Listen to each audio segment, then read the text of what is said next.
O Senhor esteja convosco. Ele está no meio de nós. Proclamação do Evangelho de Jesus Cristo, segundo São Mateus. Glória a vós, Senhor. Naquele tempo, alguns fariseus e mestres da lei, vindos de Jerusalém, aproximaram-se de Jesus e perguntaram: por que os teus discípulos não observam a tradição dos antigos, pois não lavam as mãos quando comem o pão? Jesus chamou a multidão para perto de si e disse: escutai e compreendei. Não é o que entra pela boca que torna o homem impuro, mas o que sai da boca, isso é que torna o homem impuro.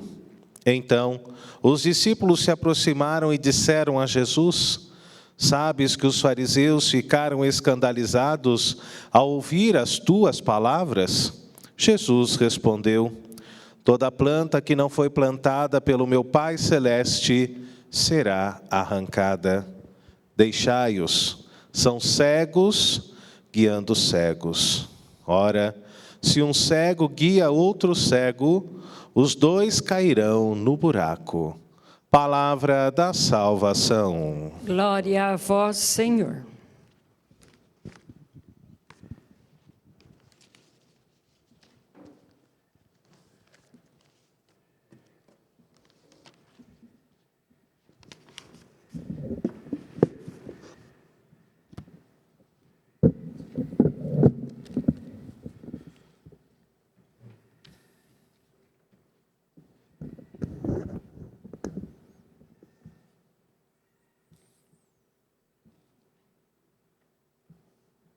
Hoje é um dia especial para homenagear homens escandalosos e pessoas escandalizadas. A maior prova da fidelidade da Igreja de Cristo a Jesus é quando ela é estrita e evangelicamente escandalosa. Se a Igreja não escandalizar o mundo, é preferível que ela feche as portas para balanço. Existe um escândalo que é mau. Existe um escândalo que é bom. No Evangelho de hoje, nós temos uma prova desse escândalo que é bom. Sabes que os fariseus ficaram escandalizados ao ouvir tuas palavras? Na 1 aos Coríntios, capítulo 1, a partir do versículo 22, o apóstolo Paulo diz: os judeus pedem sinais, os pagãos pedem sabedoria. Nós, porém, pregamos Cristo crucificado, escândalo para os judeus, loucura para os pagãos. Mas para aqueles que creem, quer judeus, quer gregos, é poder, é sabedoria de Deus. Glorifico a Deus, porque 2000 anos depois dessas palavras do Cristo que ficou escandalizado com a incredulidade dos seus em Nazaré da Galileia, e admirava-se da incredulidade deles, e por causa disso não podia fazer ali nenhum milagre, é o escândalo da igreja diante da incredulidade do mundo. E a contrapartida também é verdadeira. O mundo escandalizado com Cristo. Bem-aventurados sois vós quando, mentindo, disserem toda sorte de calúnias por causa de mim. Alegrai-vos e exultai, pois grande será a vossa recompensa nos céus. 480 mil sacerdotes, minhas homenagens e minhas preces a Deus, para que continueis a escandalizar o mundo, como Jesus escandalizou. Sabes que os fariseus ficaram escandalizados ao ouvir tuas palavras? Preocupai-vos, sacerdotes do mundo inteiro, quando o mundo todo vos elogiar. quando for desaplaudido por uma certa mídia que quer que a igreja se exploda. Parabéns àqueles que, por causa da fidelidade a Cristo, se tornam uma pedra de tropeço, e esse é o sentido da palavra escândalo. E por isso sofrem um forte ataque, às vezes até uma certa hostilidade, ostracismo, são ignorados, não são lembrados por aqueles que não querem esse bom escândalo, mas querem os escândalos maus. E ai de quem escandalizar um desses pequeninos de Jesus, e aí é o escândalo mau, pois melhor seria amarrar uma pedra no pescoço e atirá-la no fundo do mar. Sim, também temos que reconhecer os maus escândalos dentro da igreja, que precisam ser combatidos, sem dúvida alguma, com tolerância zero. Mas é do escândalo bom que eu quero falar, este do Evangelho de hoje. Amados, alegremo-nos, porque diariamente esses escândalos são cometidos. O escândalo do padre que reza, que é fiel a Deus, que procura o seu lugar, que zela o seu celibato, que não se expõe ao perigo, o perigo de colocar a sua vocação em risco, de trazer descrédito no coração das pessoas honestas, das pessoas de bem. E é com isso que o sacerdote deve se preocupar, só com isso, para não sujar o nome de Cristo. Em Romanos capítulo 2, versículo 24, São Paulo disse: por vossa causa o nome de Deus é blasfemado. Esse é o escândalo mau, que não pode haver lugar na igreja para ele, mas o escândalo bom, Cristo crucificado, escândalo para os judeus, loucura para os pagãos. Escandalizai, igreja, o mundo, sendo fiel a Jesus, proclamando a boa nova na fidelidade à Escritura e à tradição e ao magistério da igreja. Sacerdotes dedicados, que malgrado suas limitações se esgotam, se consomem por Cristo e pela igreja. Sacerdotes que dão a vida para pregar, para santificar os fiéis, para pastorear o rebanho. Eis aqui o escândalo que Jesus quer de sua igreja e dos seus padres no seu dia. Sabes que os fariseus ficaram escandalizados ao ouvir as tuas palavras?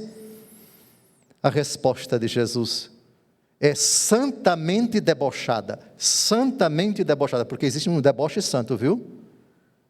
É como se Jesus dissesse: eu estou pouco ligando para isso. E provo, a última frase do Evangelho de hoje: deixai-os, são cegos guiando cegos. Ora, se um cego guia outro cego, os dois cairão no buraco.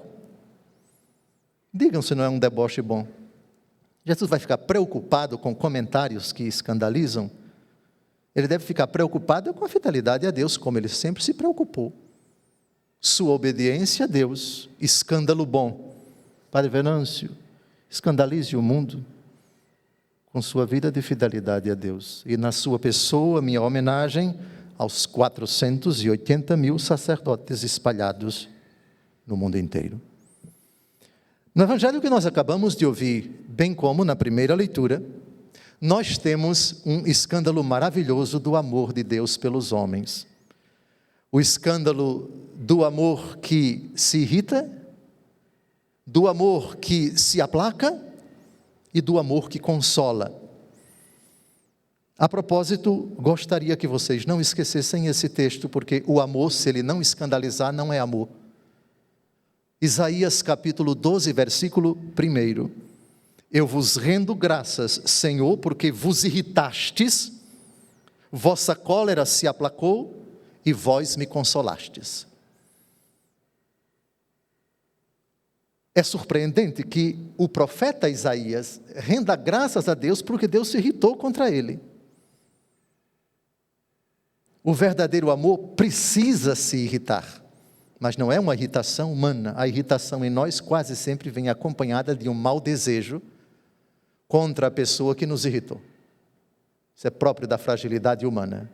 Mas a irritação de Deus, e vamos usar uma outra expressão mais dura, a ira de Deus é uma manifestação bonita do amor.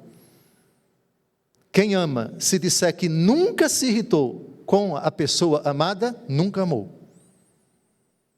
E vamos começar aqui por todas as mães. Agora vamos explicar na Bíblia qual é a irritação que não é pecado, qual é a irritação que é prova do amor. E cito para isso Romanos capítulo 1, versículo 18. A ira de Deus se manifesta do alto do céu contra toda a impiedade e perversidade dos homens, que pela injustiça aprisionam a verdade. Prestem atenção contra o que se acende a ira de Deus. Não é contra o homem, é contra alguma coisa do homem. Eu vou ler de novo, prestem atenção, porque é preciso essa distinção entre o pecado e o pecador. Ela está aqui nesse versículo. Se você não separa as coisas, você na verdade não está demonstrando o autêntico amor escandaloso. Um amor que escandaliza se irritando, não contra a pessoa amada, porque isso seria contradição, mas se irritando contra as atitudes pecaminosas da pessoa amada. A ira de Deus se manifesta do alto do céu contra toda a impiedade e perversidade dos homens, que pela injustiça aprisionam a verdade. Não é contra o homem que a ira de Deus se acende, mas contra a impiedade dos homens, contra o pecado dos homens. E quem ama não pode tolerar que a pessoa amada, com o seu pecado, caminhe para o abismo, para a condenação. E por isso sua ira se acende contra o pecado da pessoa, não contra a pessoa. E essa distinção é bem clara em Deus. Disse isso porque na primeira leitura que nós acabamos de ouvir, nós temos esse desabafo de Deus por meio do profeta, a nação de Israel que acabou de ir para o exílio. Jeremias viu o último rei de Judá, Sedecias, ter os seus filhos assassinados na sua frente. Depois Nabucodonosor, que presenciou a cena, furou os olhos do coitado do rei, e ele partiu para o exílio com os que escaparam do massacre, pondo fim à realeza de Israel, até a chegada de nosso Senhor. Muito bem, diz o profeta, o Senhor Deus por meio do profeta, escreve para ti num livro todas as palavras que te falei. Isto diz o Senhor: incurável é tua ferida, maligna a tua chaga, não há quem conheça o teu diagnóstico. Uma úlcera tem remédio, mas em ti não se produz cicatrização. Todos os teus amigos te esqueceram, não te procuram mais. Eu te causei uma ferida como se fosses inimigo, como um castigo cruel, por causa do grande número de maldades que te fez endurecer no pecado. Por que gritas em teu sofrimento? É insanável a tua dor. Eu te tratei com rudeza por causa das tuas inúmeras maldades e por causa do teu endurecimento no pecado. As mães todas sabem dessa disciplina corretiva cheia de amor quando o filho faz besteira. Vem cá. Perdeu o ano, passou o ano todinho na vagabundagem, agora foi reprovado e vai repetir o ano. Eu não falei para você isso.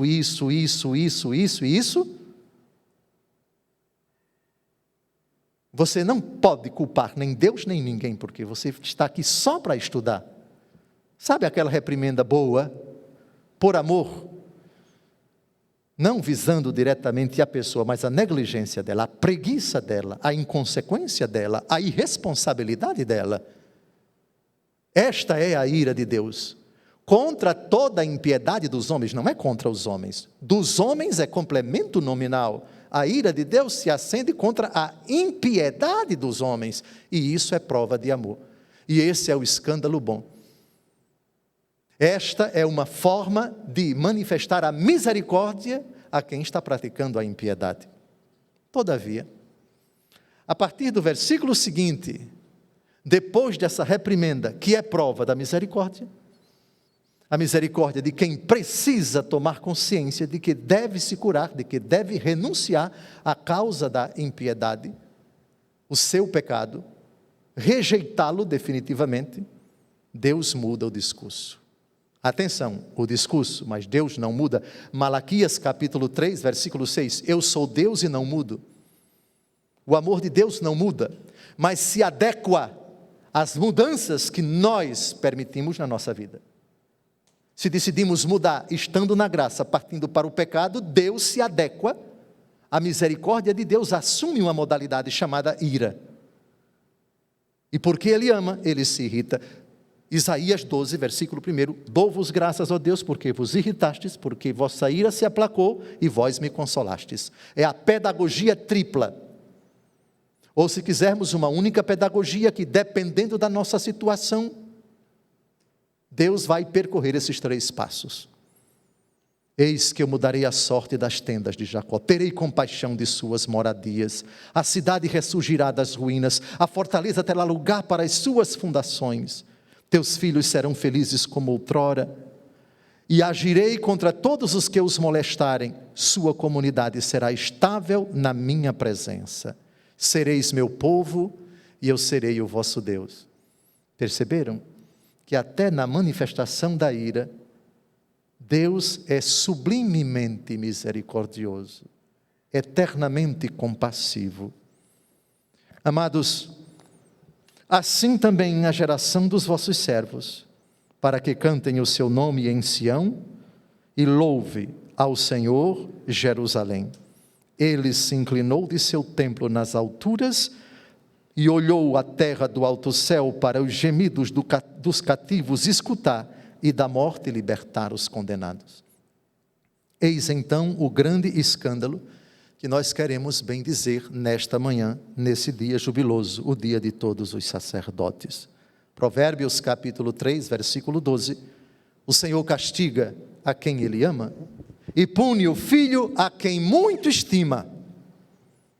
Ó gozosa manifestação da misericórdia de Deus, quando Ele castiga, com a finalidade de extirpar aquilo que no homem não é por natureza do homem, que é o pecado, manifestando assim com a punição do filho, exatamente porque eu estimo você, é precisamente porque eu amo você, porque eu lhe quero bem, eu sou o Senhor e não mudo. Porém, para concluir essa homilia de 5 segundos, é preciso que rezemos com o salmista do Salmo 37, versículo 1. Senhor, em vossa cólera, não me repreendais, em vosso furor, não me castigueis. É como se o salmista dissesse, pode me repreender, Senhor, mas não com cólera, que eu não aguento. Senhor, me castigue, mas não com furor. Veja, a Bíblia não, o salmista não pede para não ser castigado. Que é isso? Por favor. O castigo é prova do amor. Se a mãe não castigar, como é que o filho vai se corrigir? Ele precisa experimentar limites. Ele precisa colher aquilo que ele semeou. O que o homem semeia, isso ele vai colher. E o papel da mãe disciplinador do verdadeiro amor comporta também a possibilidade de punir e de castigar. Isaías capítulo 64, versículo 9, ó Senhor, não vos irriteis excessivamente, não guardeis a lembrança da culpa indefinidamente. Era precisamente o que fazia São João Maria Batista Vianney, num apostolado, num pequeno povoado do norte da França, Ars, durante mais de 30 anos, para uma comunidade que vivia completamente afastada de Deus. Tal era a situação daquele povoado quando ele chegou como pároco, e no dia de sua morte, Ars estava completamente transformada. Mas a sua pregação, que nunca deixou de aludir à possibilidade do castigo de Deus, da ira de Deus, nos termos que eu já expliquei nessa homilia.